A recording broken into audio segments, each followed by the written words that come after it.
Cinque Terre this morning. I just can't get enough of these views, so I figured they're good spots for videos. Hopefully it's not too windy here.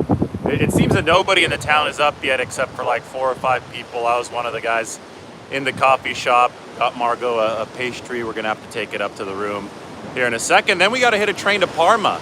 Parma is the home of prosciutto and obviously Parmesan cheese. So we're going to be eating really well here in a little bit. I called this late night Lombardi because, well, I think it's midnight on the West Coast and it's probably 3 a.m. on the East Coast. Right here in Italy, though, it's 9 a.m. and we have a train at 9:54. So we can talk a little bit about the 49ers offseason. Those of you who are awake a little bit later, what is it, Friday night? Yeah, we should have some of you on board.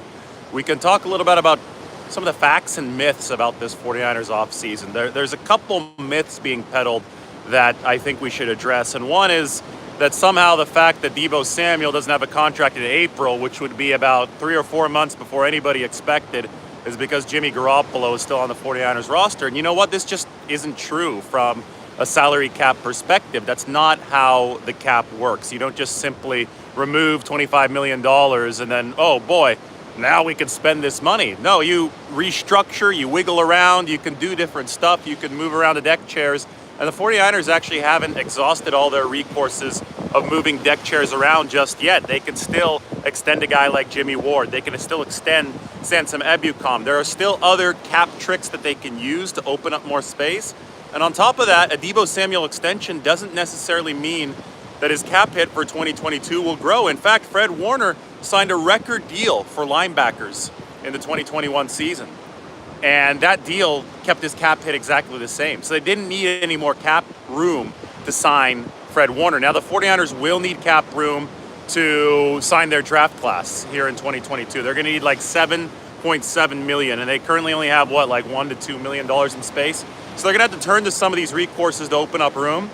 But the big myth of Deebo Samuel not yet signing right now because of a lack of space, when in fact his signing might actually save the 49ers space, is crazy. So Jimmy Garoppolo has nothing to do with this. That's an entirely separate business transaction for the 49ers. That will free up longer term money, but for the shorter term, Deebo Samuel might actually free up money by signing his extension. And now, I've talked about this so much over the videos from Cinque Terre. Deebo Samuel, it's April. You know, to freak out about social media, to freak out about the fact that Deebo Samuel might want some attention, to ignore history and the fact that George Kittle didn't sign until, the eve of training camp a couple years ago, just wild to me. Now, this Deebo Samuel thing can go one of many directions, right? OTAs are coming up. Maybe Deebo Samuel doesn't want to participate in OTAs because remember, George Kittle didn't have to deal with OTAs on the field due to the COVID year in 2020. So maybe that forces a deadline. Maybe the 49ers run into some kind of drama there.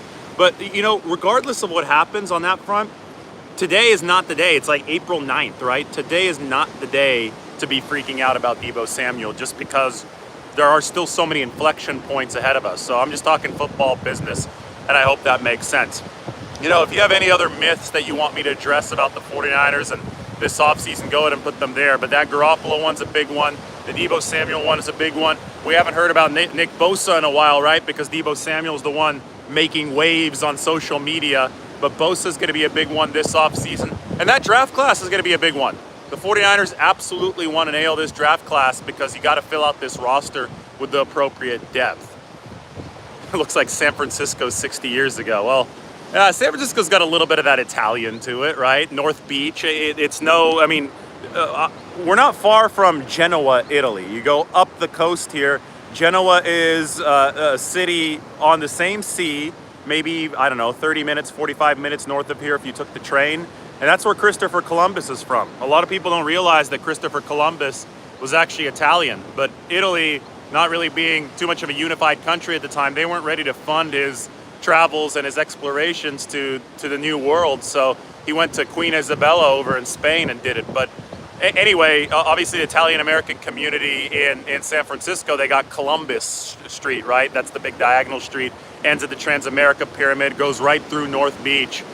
So we're not too far from Christopher Columbus's hometown here. And San Francisco and North Beach does have a little bit of that Italian character. You come down Lombard Street, you see all the colorful buildings. but I don't know if you can exactly say that it's ever looked like Monarola, Italy, or any of Cinque Terre. In fact, I could flip this around, give you guys a view of the open sea. There's the EU flag, European Union on the right, along with the Italian flag. You got some beautiful flowers. Sun is coming out, and then you pan back over and you see the town. And when you see the town, this is called Cinque Terre. That means 5 towns, because there are 5 of them. And we hiked to all 5 yesterday, or we saw all 5. Either you connect by train or you can hike in between them. When the sea is a little quieter, and right now it's a little intense, then you could take the boat, right? You could take the boat, but not today. So anyway, I have to take this food to Margot. So I'm gonna hold this up and we're gonna talk on our way down. You guys can see, and I got a coffee in my hand. This is not easy stuff right now. I got to figure out a new method to do this when I'm on live. Probably gonna have to stuff my pockets.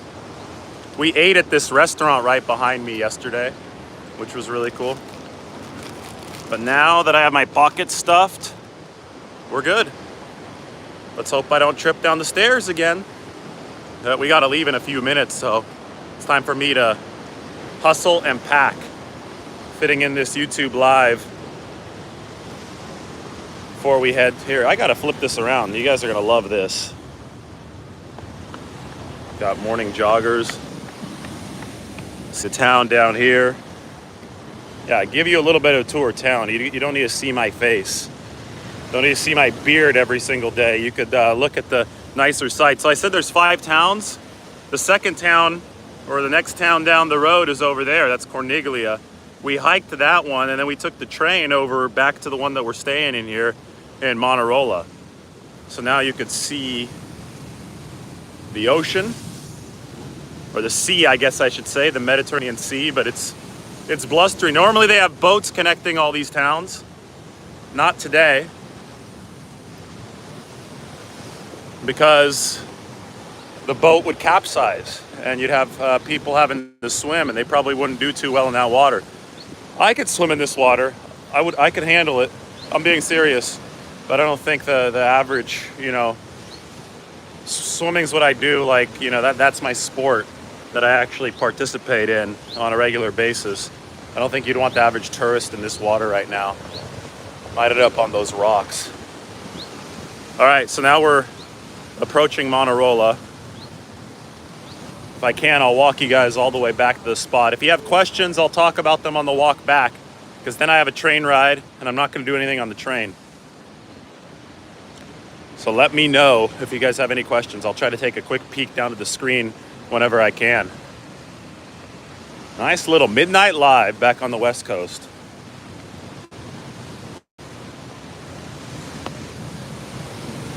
There's town. That looks nice. I just got a nice video up at the viewpoint. You could tell that, those colors, especially when it gets a little more blue sky outside, which it did this morning.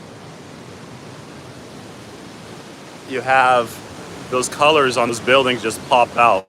That's what I really love about this part of Italy, is that the buildings are very colorful. That's what I like about Prague and the Czech Republic. Florence is not as colorful where we were before, but Monarola, Italy's got colors for ages. So we just came from there. I was just up at the view. And now we're gonna go into the plaza. Yesterday I should have kept the live going longer when we went into the town, just to show you what the town looks like. See, look, here are all the boats. They're out of the water because they don't want to be in that water. And then you'll see where I got breakfast and my coffee right up here as we kind of cut through. So many boats.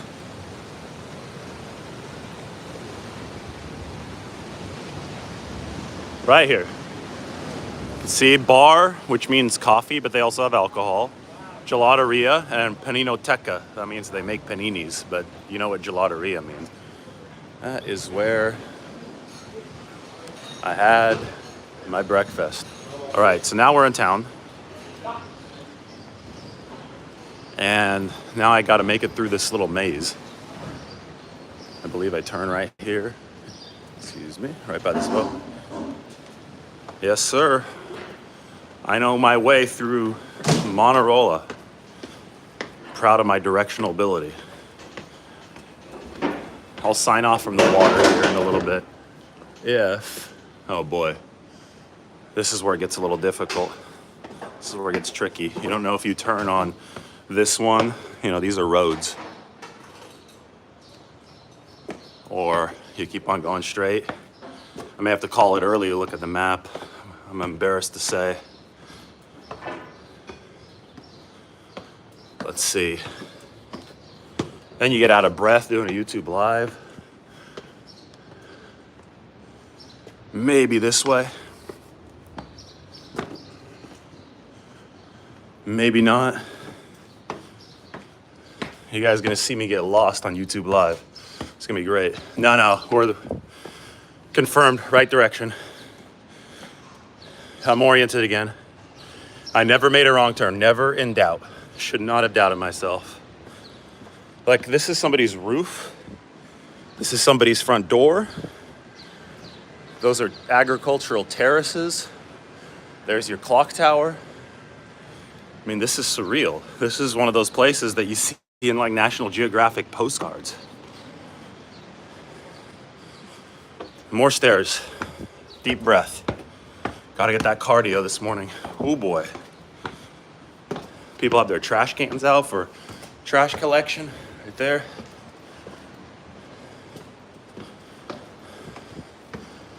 Here we come.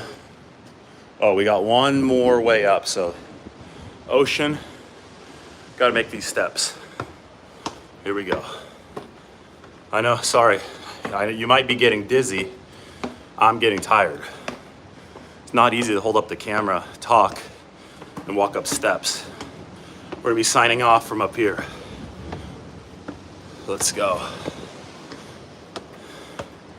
Lombardi's morning workout while everybody else is drunk at midnight on the West Coast. Oh yes. Started down there, now we're here.